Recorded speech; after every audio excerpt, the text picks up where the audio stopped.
Good afternoon, ladies and gentlemen. Thank you for taking the time out of your busy schedules to join our webinar today, the last in our installment for the year as we look to wrap up our economic update series. I'm Cam, the resident analyst here at Dunhill Financial, and we'll be moderating today's session.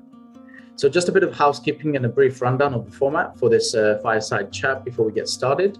Everyone should be on mute as soon as the presentation begins. However, please feel free to ask any questions in the chat and we'll do our best to answer them for you as we go along. Again, we want to make this as interactive and as engaging as possible, so please field as many questions as you can into the chat box. We will also have a dedicated Q&A section towards the end of the presentation, so you'll have plenty of time to ask any of those hard-hitting questions. Now, before we get started, just a few disclaimers to go through for compliance purposes, so just bear with me. Dunhill Financial is a registered investment advisor. Information presented is for educational purposes only and does not intend to make an offer or solicitation for the sale or purchase of any specific securities, investments, or investment strategies. Investments involve risk and, unless otherwise stated, are not guaranteed. Please be sure to first consult with a qualified financial advisor and/or tax professional before implementing any strategies herein. With that out of the way, let's dive onto our agenda. Before we do that, actually, a little bit of trivia whilst we let everyone else in as well.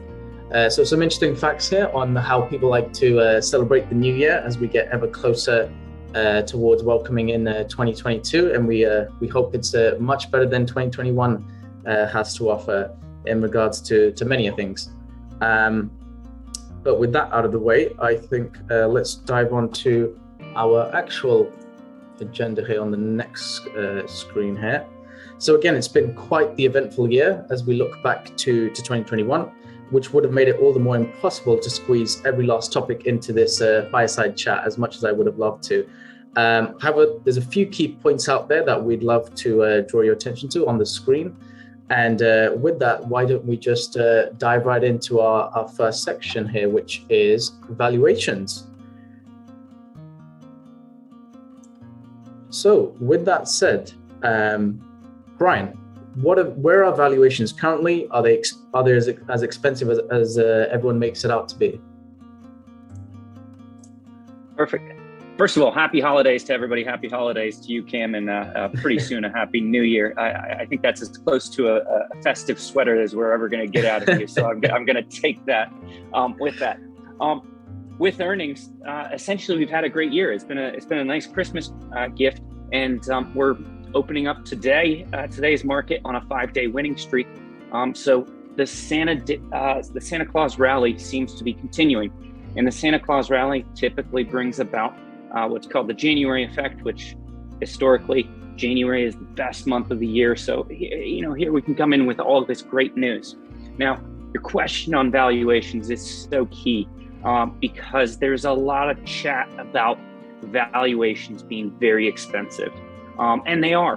When we look at the historic averages, which you're going to get a nice slide deck from Cam. Cam's done a wonderful job of putting all of this information together. There's too much information for even my brain to be able to take in.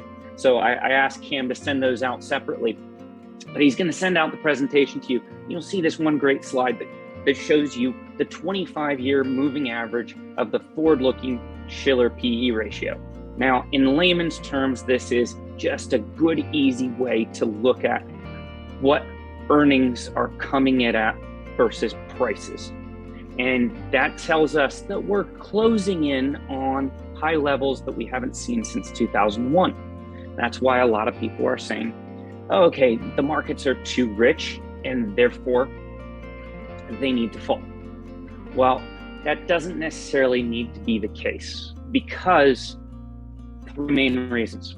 First of all, earnings are coming in strong. We're seeing earnings really coming in strong for two big reasons.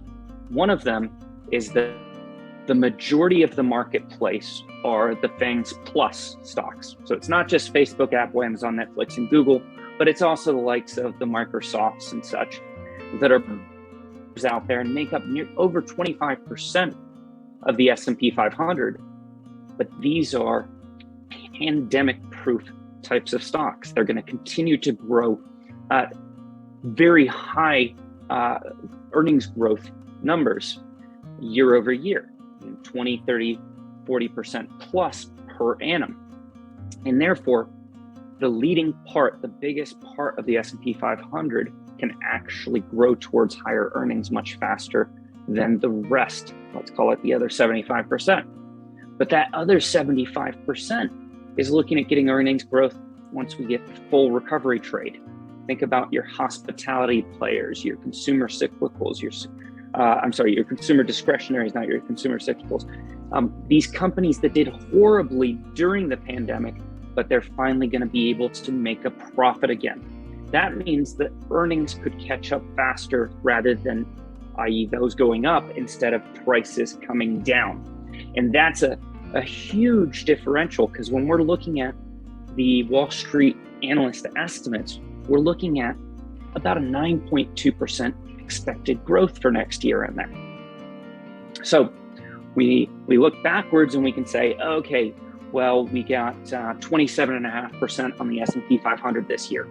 Now we use the ESG version of that, i.e. the social responsible version, and that did north of 30% in dollars.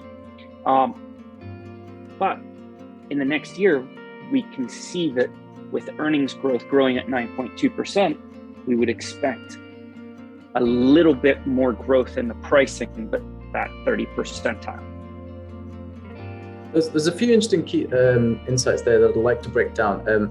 First of all, there's an interesting point that you mentioned there, Brian, which is, the S&P 500, the FANGs Plus make upwards north of 25% of the overall index. And the last time we saw technology names, such as those make such a large portion of the index was back in, the dot-com era in the early 2000s. Do you see a sort of reset in some of these indices, or do you continue to see these large tech behemoths continue to grow their bottom lines and continue to form an ever bigger part of the overall slice? Absolutely. It's a great question, because the differential between now and 2001 is that these companies are actually producing earnings.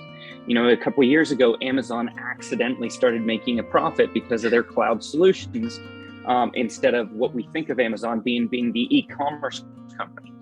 So you have these companies that are making huge amounts of money. When we look at Apple, they're sitting on more cash than the GDP of Belgium. These are not small companies, and they're not companies that you're just dreaming of what could they do in the next 5 or 10 years, but instead they're realizing what's coming on. Now, the big change that could come about inside of these FANGs is whether the regulators, whether it be the European regulators or the US regulators, we know they're going to restrict them from making certain acquisitions because they have, but they might try to unravel some of these companies. Now, this is a debate that we constantly have, Cam. I think that would be very accretive towards these companies growing further, using Rockefeller's Standard Oil as one example and AT&T as another example. Others see it in a little bit different regard. But nonetheless, these companies are going to continue growing, whether we have a pandemic and it goes and recedes away, or whether we get back to a normal marketplace and a normal economy in the next couple of years. Right, whatever normal actually, whatever shape normal actually ends up taking. So we've talked about the US a little bit here, and the reason why we always like to start with the US first is, well, naturally it makes up such a large part of the global investment landscape, close to 56% of the investable universe. But we've talked about valuations in the US. Is it the same story in the UK and throughout Europe, or do we have something else going on there? Well, it depends what terms we're talking in. Naturally, the returns globally have been really nice for most segments. The FTSE 100's up north of 13%, and it's because the pound's weakened a little bit to the US dollar. Essentially, in US dollar terms, it's up 18%. The Euro 50 up 20%, but it's devalued compared to the US dollar. So therefore, in US dollar terms, we're getting south of 12%. Now, they're a little bit less than the US returns just because we don't have the FANGs over here in Europe and the UK. But long term, the importance is true that essentially currencies swing one direction for long terms and then the other direction for long terms. The importance is that earnings and prices are up year over year, depending more on the sector weighting than anything else. Interesting. So, across the board, whether it's you're looking at Europe or the US, we've seen double-digit growth in most of these indices and these names. Do you expect this sort of mania, especially if we look back to 2020 and 2021, with this meme stock craze that we've had lately, and whether it's GameStop or AMC or just this high octane fueled rally, do you see that continuing into next year, or what could the markets be expected to bring in 2022? Well, we've already seen a lot of that growth sector of the marketplace calm down a lot. Those meme stocks are all growth companies that got to really rich valuations have already deflated down. What we're really happy to see is that it didn't actually turn into a domino effect into the responsible companies that are growing at a decent pace. That's to where we still stay away from that speculative bunch, the cryptos, the SPACs, the meme stocks, etc. And essentially, we're expecting a tamer year this year. We're by no means expecting, 20, 30% returns in the developed markets next year, because when we look at those Shiller PE ratios, we'd expect with 9.2% growth, that gets us within one standard deviation of our historic moving average.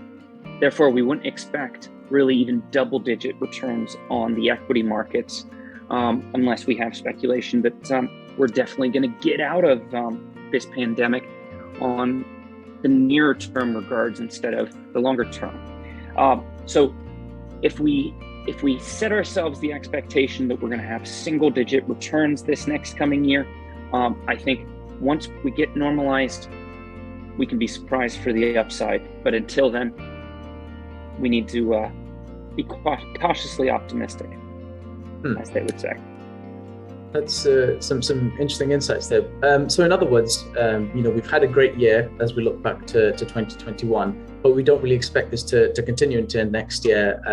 Especially now that the stock market, we're not exactly saying that the stock market will fall apart at the seams, but as Brian mentioned there, growth is likely to be in the single-digit percentage rather than this high octane fueled rallies that we've had as part of the stimulus efforts and various central bank intervention.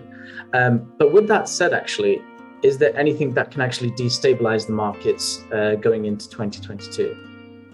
Absolutely. The biggest destabilizer that we could face next year is by far inflation. So for the younger members of our audience here, inflation is essentially the increase of prices on an annual basis. Now, if we look back on a long enough time horizon, historically, over the long term, inflation has averaged about 4% per annum. But if we take out the high inflation era of the 1970s and 80s, that figure is actually closer to 2 to 3%.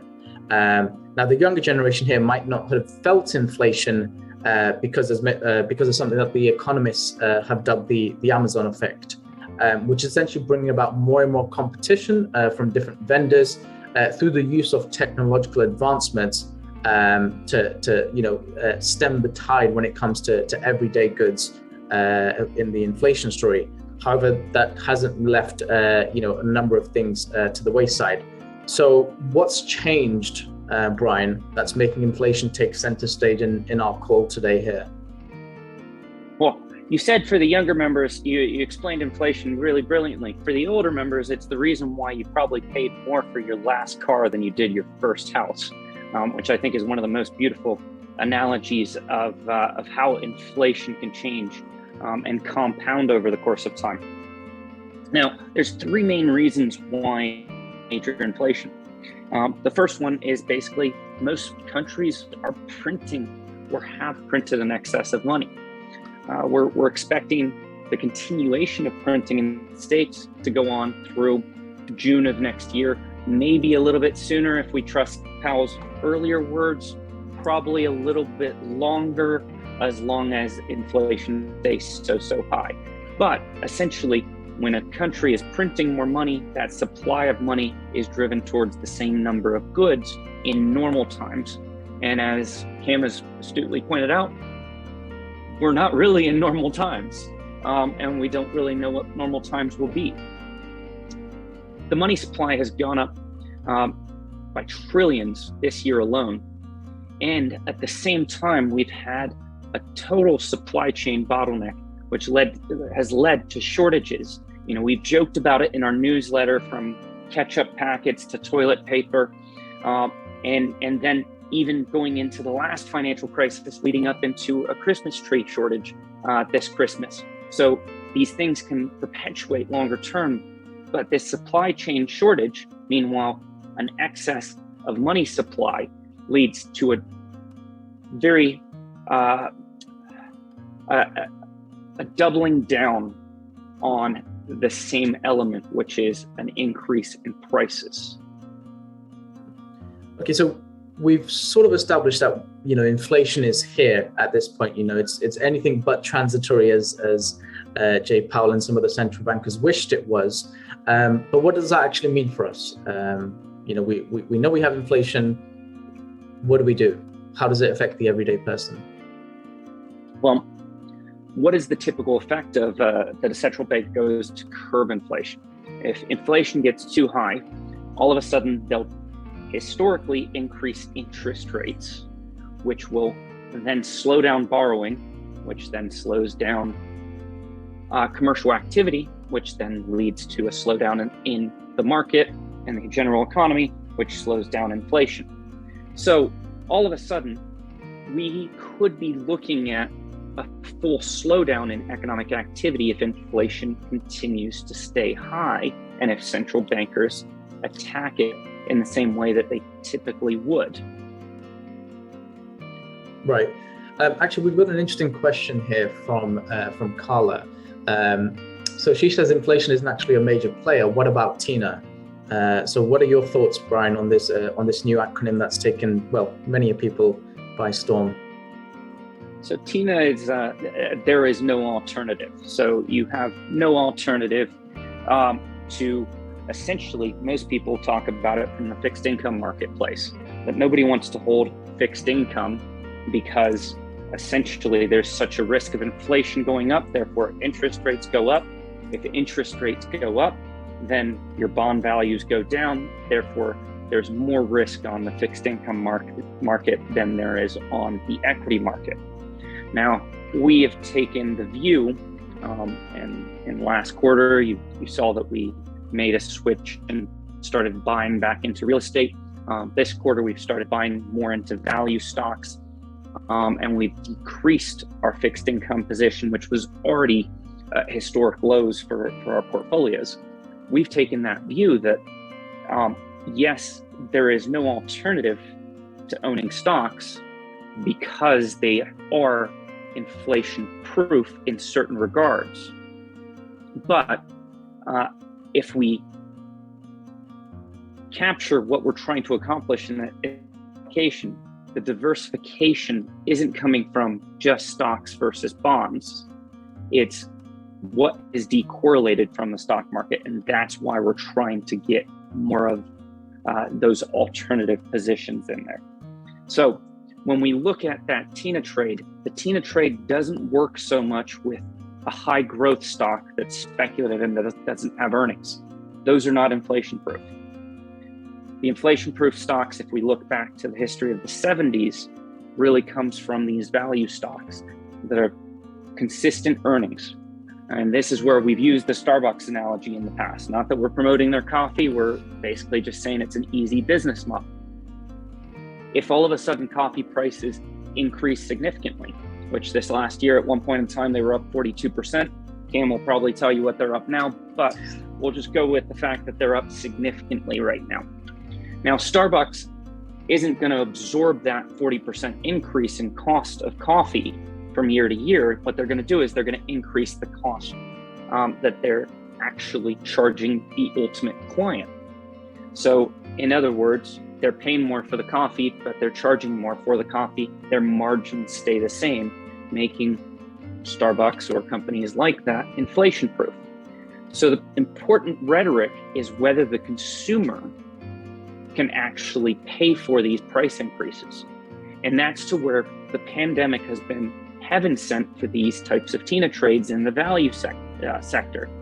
Because essentially, when people are paying that higher price for those goods, they can afford it because of the stimulus checks or because they weren't able to go on vacation, et cetera, et cetera.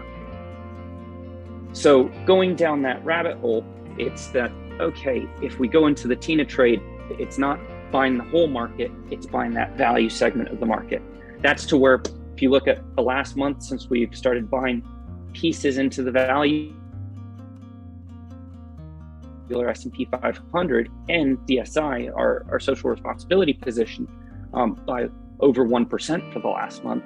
And I believe that that will continue as long as inflation is at those higher rates. Interesting. Well, we've discussed why inflation and interest rates are important. And now we have a short message from Anya, our lead financial planner, explaining how you can actually begin to incorporate some of these into your dashboard for financial planning. So we'll play that short message here. There are many reasons why we don't like inflation, as Cam has already discussed. However, there are also positives to inflation. Inflation is really great for those who have debt because they get to pay off their debts with much less valuable dollars. So in a rapidly rising interest rate environment, when we also have high or increasing inflation, having low interest debt is a good thing. Of course, not all debts are created equal. High interest rate credit cards, expensive auto loans, and personal loans are just great examples of debt that should be potentially paid off. But perhaps if you have a low interest rate 30-year mortgage, that could be something you may not want to pay off right away, and you may want to hold off on prepayments. That is why it's important to enter in your liabilities inside of your personal financial site, so that next time when we talk and we get together, we can help you analyze which accounts are good candidates to pay off and which ones you should keep. Here's how you can enter in that information into your personal financial site.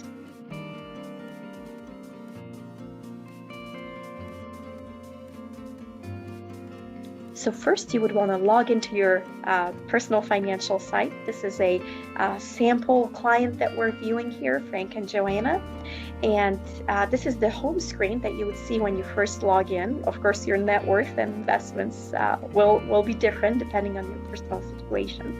But in order to add a liability, you just simply want to click on Add Account and select the account type that this is. So in our case here, it's a liability. And you have different types of loans that you can enter in. Today, just for illustration purposes, we'll enter in a mortgage. And first, you want to select the property which this mortgage is associated with. Enter in your interest rate. Put in the term of the mortgage. We'll assume a 30-year mortgage here. And let's say the current balance is about $250,000, but the loan started at about $350,000, and let's say you've been paying it for about 10 years already. And then let's go ahead and put in your principal and interest payments, say at $1,100. Go ahead and click Save. And that will take you back to your home screen. And in the section under Loans, you'll be able to view that mortgage that we just entered in. So with that, we very much look forward to reviewing liabilities and advising on that part of your financial plan next time we meet.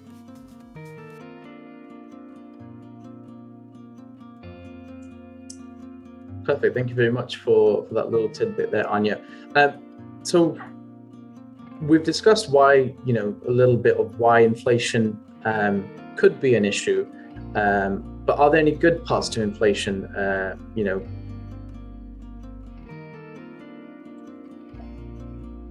Absolutely. Whenever we look at inflation, we have to think of it being like us as individuals getting a raise, right? And if we think of it as a government, we've taken on all this debt, right? Now, all this debt, there's only 3 ways that actually you can pay off the debt. One of them is actually raising taxes. Now, there's not many politicians that are excited about raising taxes. The second one is reducing expenses. Again, not many politicians are very excited about reducing expenses. The third one is the more simple one, which is having low interest rates of how much you're paying in debt, but having inflation or the growth of GDP be higher than that interest rate. This would be like essentially having a fixed rate mortgage like Anya was talking about and getting a raise each year to where you're not paying as much. So it becomes more like a Goldilocks type of situation. If we have no inflation, like we've had for the last 10 years or such, this is a scary proposition because essentially we have to use one of the other 2 mechanisms to pay down our debt. If we have too much inflation, we have to raise interest rates. And if we raise interest rates, now all of a sudden, we might slow down that GDP, which leads us back to square one of having to actually pay for these things ourselves, i.e. Raising taxes or lowering our expenses. So if we can have that 4 to 5% inflation, but only be paying 1.5 to 3% on our debt, we're in this magical element that basically we're slowly paying down our debt without actually having to pay down our debt. That's an interesting take there because, well, as with anything in life, it's that Goldilocks zone. You want some inflation, but again, too much in excess is also not a good thing. But at the same time, no inflation is also a cause for concern.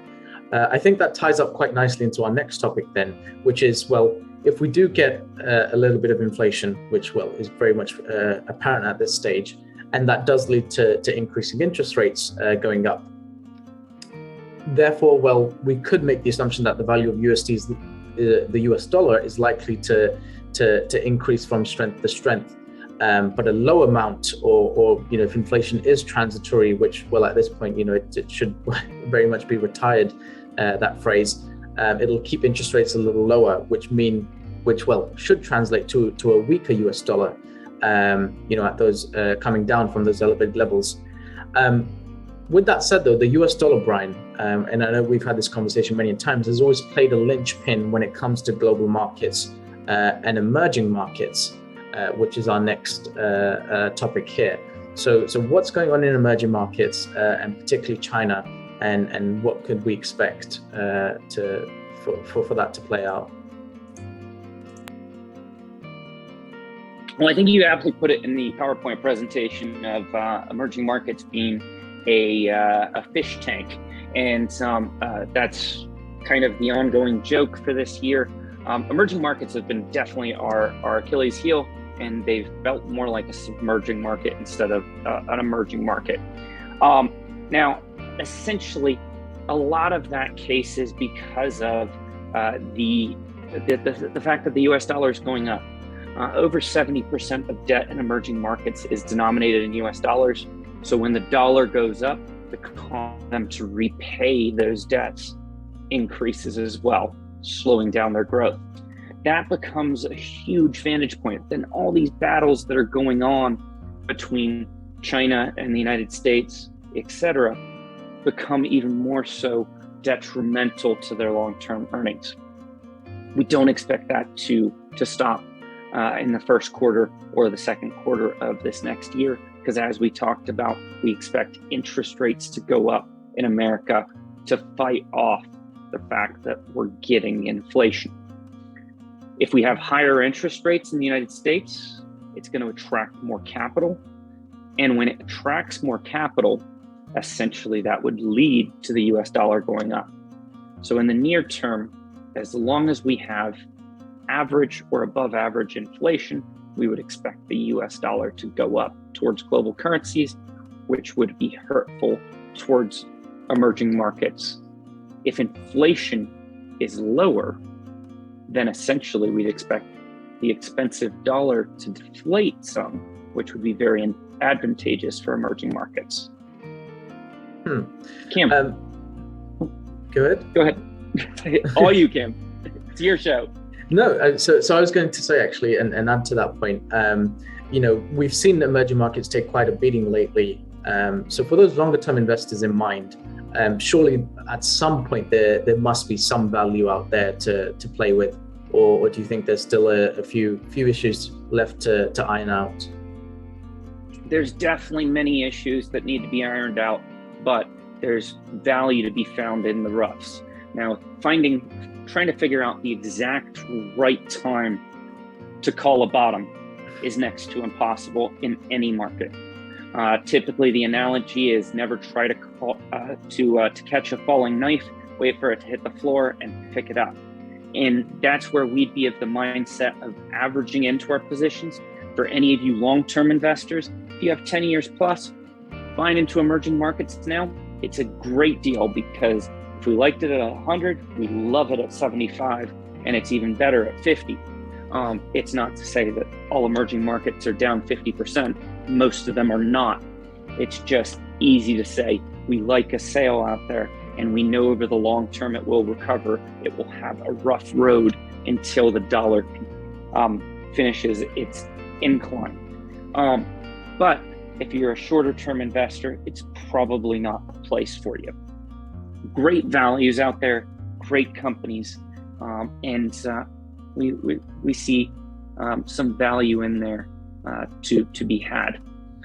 There's two big stories that really took place this last year in China and Turkey. Do you want to go into those a little bit, Kim? There is. I think these two stories, especially towards the latter half of this quarter, have very much taken a form of itself. I mean, if we look at Turkey, which is what you pointed out earlier, Brian, they've been going through this little inflationary bout. Well, I say little, it's been quite extensive. If you ask any average individual living there in Turkey, having your day-to-day costs of living and produce going up week on week or even day by day, the situation there is quite dire.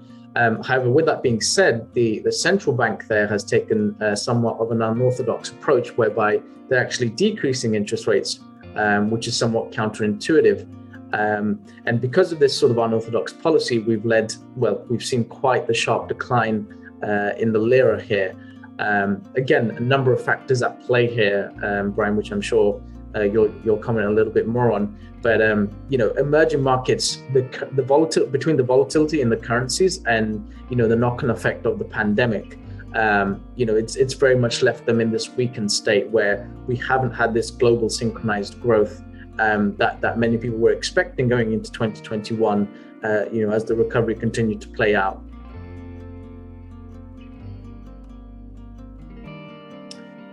And then we sort of move on to China, which, again, another large sort of behemoth there as part of the emerging market complex. And a number of stories have come out recently. We've finally actually gotten clarity on some of the stock market listings for Chinese companies from both the Chinese regulators and some of the US regulators. It's not exactly fully clear, but we're getting there. The issue has always lied that in its current iteration, a lot of the Chinese companies, if not many and all of them, are not allowed to share their financials and their balance sheets, whilst in the US, this is actually a requirement. This has sort of led the US to push back on claims that they're actually going to be more stricter in enforcing these. And we've actually seen a few casualties already, as part of this greater initiative by both nations. Just lately we saw the delisting of large Chinese companies such as Didi, which is basically the Uber of China. So again, a number of factors at play here. And I think one of the bigger things at play here is what's going to actually happen in 2022 with President Xi and the party there. So why don't you explain a little bit more there, Brian? What's happening in 2022? Why is 2022 in particular such an important year for President Xi? And how can we see some of the rhetoric coming out of China change slightly? Well, it's a great point, Kim. We've had nothing but conflict over the last couple of years between China and the United States, and all these analogies of the new Cold War or those types of functions. Now, actually, I don't see it that in that dismal terms, because the two marketplaces, the two economies are so interconnected. One cannot work without the other. We're talking about a few big facets. And like you said, we did get some clarity on Christmas Eve with the Chinese announcements of what our expectations should be for foreign listed companies. But we've got to unravel that and kind of reflect on what these two things would lead to. One of them is a big aspect that in China, they have a big election coming up in June. Next year, we've got 6 months until President Xi is going to be running for a third term. Now, the odd part of him running for a third term is the effect that the Chinese law states that he cannot run for a third term. This is very similar to Putin running for an extra term years ago, and usurping and changing, molding those laws through usage of manipulating the media. This might sound a little bit familiar considering what happened with Brexit and Trump in the US and the UK. The same things are happening in the emerging world as they are in Europe and in the US. But the way to manipulate the media is no longer the newspaper, the television channel. It's now through social media. So therefore, what are they doing? They're attacking to control those social media channels, the WeChats, which are like the WhatsApps of the East and Asia. So I would say, are they going to really want to control all of this social media at the same limit come after June, when most likely President Xi gets a third term? I don't think so. I think they're going to let things normalize a little bit. And when it comes to the saga of listings, Chinese companies listed in New York, as Cam pointed out, Diddy delisted. Now it's listed in Hong Kong. Well, once a company has, and once most of these companies have delisted and gone to Hong Kong, they can still be owned by us as Westerners. We're just not buying it on the New York Stock Exchange. So they can only fall so much based on that, yet these companies are still making a historically large amount of money, and they're comparable to, like, the Alibaba is comparable to an Amazon, but now we're paying 30 cents on the dollar for it, something like that, Kim. Whereas we used to always pay 50 cents on the dollar. Right. Kim was going to correct me for this. No, it's one of those where, if you loved Alibaba at a 50 PE ratio, then, well, naturally at a sub 20 PE ratio, as Brian mentioned, there's value to be found there. But again, you don't always want to be the first to catch that falling knife. So as we continue to get more clarity, both from the US and the Chinese regulators, and we see this relationships sort of thawing out, there could be great potential value there to play. Because again, China, it's very a one or the other story. It's either going to be the best thing or it's going to be a complete flop. There's no middle ground in between. So that's why keeping a close eye and having the right exposure, is key going into 2022. With that said, actually, let's talk about, on a high level, the year ahead for 2022. So to summarize, Brian, what can we expect going into 2022 when it comes to the markets? We've talked about inflation, interest rates, valuations. We've touched a little bit about emerging markets in China, but what can clients specifically expect from their portfolios going forward into 2022? Well, I think we can all go into our New Year's resolutions and say we're all going to diet, drink less, maybe actually get some vacations in this year. And I think that all goes into what we'd expect from the marketplace. As people get back in vacation and get back to normal, et cetera, we'd expect the market to normalize. We wouldn't expect these 30% US markets or European markets. I'd expect more single-digit numbers, even lower single-digit numbers. In other words, the dividends might start to play into what those returns are instead of just being a blop on the side. The fixed income markets are terrifying, especially if inflation stays at these levels. Therefore, these can become, instead of the risk-free area of a portfolio, the most risky area of the portfolio. And this can be highlighted in one of our conversations lately, Cam. I stated that on a 10-year, to earn 1.5% over 10 years, a 10-year government bond in the United States, that you stand to have 15% risk. And the only thing that you argued about is 15% high enough? Right. Which the point is, with a 10-year US government bond, we're risking way more than we stand to benefit. And therefore, it's no longer that safe asset that we should be looking at. And therefore, as you've seen in our portfolios, we've gone more into preferreds where you can get a 4 or 5% yield. And therefore, it can taper some of that risk, convertibles, and even going back into real estate in that recovery trade from the pandemic.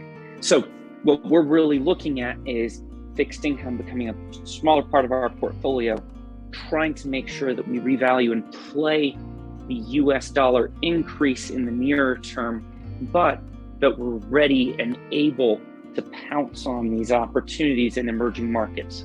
I'd expect the first couple of quarters of next year that emerging markets are going to continue to have a little bit of trouble if the US dollar continues to go up.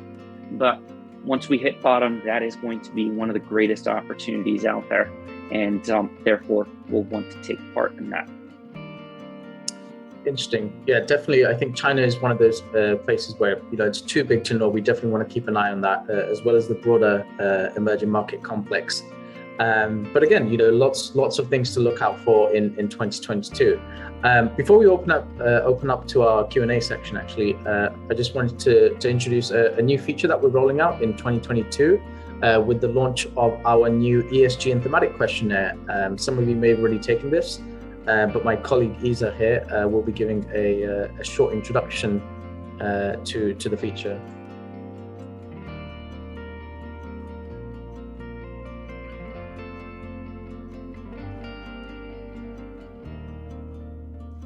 We have a great new feature on our website, which is kind of a hybrid between a risk assessment and an ESG questionnaire instead of having the two separate.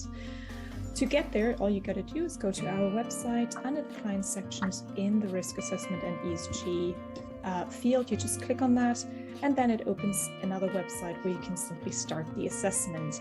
In the assessment, you'll start off with a couple of risk questions, such as how much losses are you willing to take over a certain amount of time. You can toggle the switch just from left to right to set a certain percentage.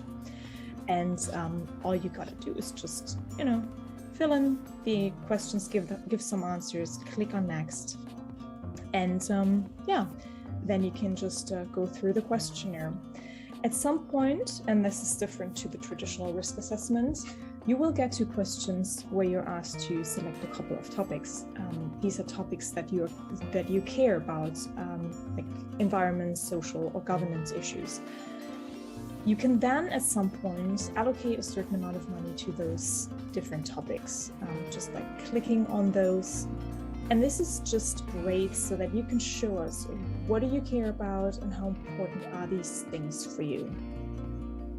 Now, why are we asking you to actually complete those? It gives us a great base to see what you care about and how we can tweak your portfolio to kind of better fit or better meet your expectations in that regard. And if you haven't completed the questionnaire yet, take some time. It's not going to take more than 5 minutes. Take some time to just go through this and give us a better idea of what you care about.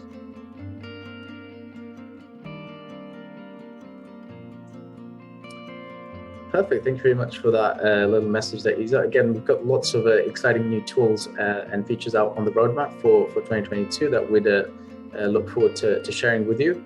We're just about wrapping up here, but before we open the floor to Q&A, we wanted to introduce a new face in our team that some of you may have already had the pleasure of meeting. This is Nala, the office dog. She's 4 months old, Brian. Is it 4 or 5? I lose track of time these days. She's 19 weeks. 19 weeks tomorrow. So yeah. Wow. But yeah. So again, thank you very much for sticking with us until the end here, ladies and gentlemen. We'll open up the floor to Q&A. We've got Before you jump into the Q&A, I'm going to answer Richard's question. Sorry, I misspoke, Richard. You're totally right. President Z is president for life. What I meant to say was there's 5 cabinet members that are over the age of 68, and they don't have the indefinite term. It's only President Z that has it, and that's what he's vying for. So good catch, Richard. Didn't even have to watch the playback to catch my errors, but you are correct. That's again, that's an interesting insight actually that Rich has brought up there, because when it comes to elections, whatever elections are in China, despite many people in the West actually thinking China is very much a one-man led country with President Xi at the helm, there is a lot of infighting within the party itself as well. So again, there's a lot of dynamics there at play, and what we see in the Western media isn't exactly all that it's actually there in reality. But again, he is president for life. For now, he'll get his 3rd term, and I think what he's really trying to do is leave this lasting legacy. I think, Brian, which you and I have probably discussed to length, where he wants to be seen as the next Mao. Whether that will come to fruition or not, or how that actually materializes, I think the jury's still out on that. But that's just sort of my personal thoughts there. Perfect. Should we just start from the top, Cam? Yeah, absolutely. Let's go from the top. Again, if you have any questions, ladies and gentlemen, please do put them in the chat, or you can also unmute yourself at this point and ask any questions directly. Okay, let's see. So we've got a question from Pekka. So some years ago when we met in Brussels, you told me that you were pretty skeptical on cannabis stocks. So what's your opinion on cannabis stocks, Brian, and has it changed lately? So the skepticism on cannabis stocks, the biggest market that's attractive in those types of elements is the United States, and several states, I don't remember even how many of them, but more than half of them have legalized the use of marijuana. The problem being that while they've legalized the use of marijuana in their states, it's still federally illegal, and therefore the banks are still skeptical, which essentially means if any president came in or, any regulator wanted to clamp down on it throughout the whole United States, all they would have to do is clamp down on the banks. That leaves a large risk, especially in a politically divided country, to where, it can fall down to zero very, very quickly. That on top of still very rich multiples lead me to still be skeptical about it, and to know that we're still getting ownership of certain segments of it through just the general marketplace with some big acquisitions by some of the big companies. Therefore, I would play it passively just because I see the risks being that it can be demolished just because of something political at this point in time. I don't like playing the speculation on that. So I guess the TLDR is, valuations are still frothy. Some would still say sky high, pun intended. But we're seeing a lot of these speculative anomalies, in the markets, whether it's, the cannabis and weed stocks, whether it's cryptocurrencies, SPACs and IPOs, as Brian mentioned earlier. The speculative mania has mainly been brought about, because of the pandemic and people, having a lot more free time to stay at home and speculate and become day traders, but also because of this easy access of liquidity, both by central banks and governments as well, whether it's the furlough programs here in the UK or the stimulus checks in the US, because of this unprecedented, efforts that many of these institutions have gone to. There's a lot more cash that's flush out there, just looking for places to find a home, and unfortunately, some of those places end up being, somewhat silly or somewhat, very speculative in nature. So again, things to keep an eye on, but not exactly, we're not exactly passionate per se on some of those names. Okay, looks like we don't have a whole lot of many other questions, unless you can. Yeah, we have two more. I'll jump on Jim's question. What are your thoughts about Premium being acquired? Do you expect any changes? So just to give you a little bit of background on this, we have many platforms that we work with, and for the international segment, especially here in the UK, we use a company called Premium. Premium is owned by an Australian company that builds the platforms for essentially the big banks there in Australia. I think 3 out of 4 of them use that, but don't quote me on that.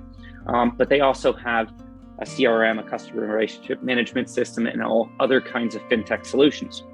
So in the last year, Michael has stepped down as CEO. Michael's been CEO for a long, long time. Deloitte took over, and all of a sudden they put this piece up for sale, which is the international unit.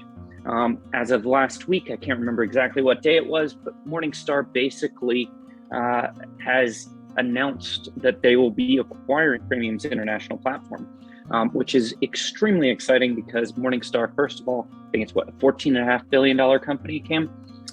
So they have a lot of ability to grow this unit. On top of that, they have a lot of experience. I think this is either the 3rd or 4th market that they're going into when it comes to platforms. So they have experience, they have a lot of other differentiating factors that are going to help them in there, plus they'll be able to invest in them. So we're very, very excited about the acquisition of Premium by Morningstar. We're waiting for more news, and we'll continue to update everybody as we get that news going forward. Interesting take there. We've got another, not sure if that's a question or a statement from Richard. PE multiples are also very high because they're not great alternatives to investing in stocks. From what you say, other alternatives are not going to be appearing quickly, so investment choice will continue to be between stocks, stock regions, and stock sectors? ? That's spot on, and I'm gonna really highlight on the middle portion, stock regions, and I think that's more because of that currency mix. If we get the currencies right the next couple of years going forward, that's going to deliver true alpha. The sectors, there's some truth to that, but essentially we know that growth stocks are expensive right now. We know value stocks are undervalued, and that's not really going to change too much until we get that inflation adjustment. So for the first time in a long time, we're actually putting value stocks inside of our portfolio because we know about that inflation portion.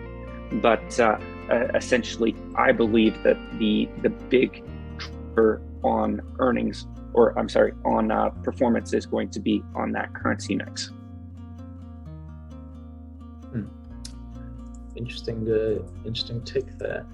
I think when it comes to the sectors a little bit, if I might add, as Brian said, inflation is very much the key driver going into 2022, and some would say even many parts of 2021.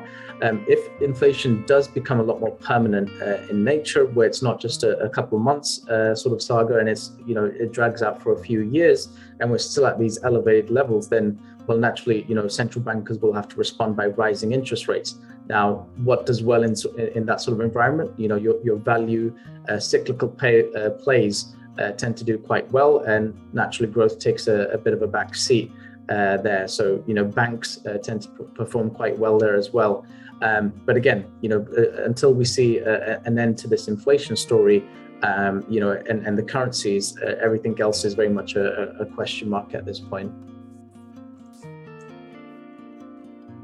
Okay, so I think that about wraps it up for questions, unless we're waiting for anyone else to... We've got one more question in there.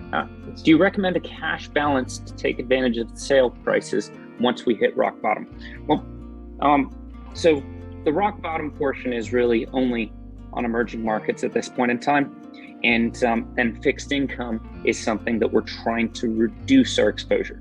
We haven't increased our cash exposure for simple reasons. Sitting on cash, essentially, that becomes the biggest risk of being hit by inflation. So we'd rather be buying into inflation-proof places that we can swing those into the emerging markets when there's an opportunity, but that we don't have to worry about the inflation in the near term.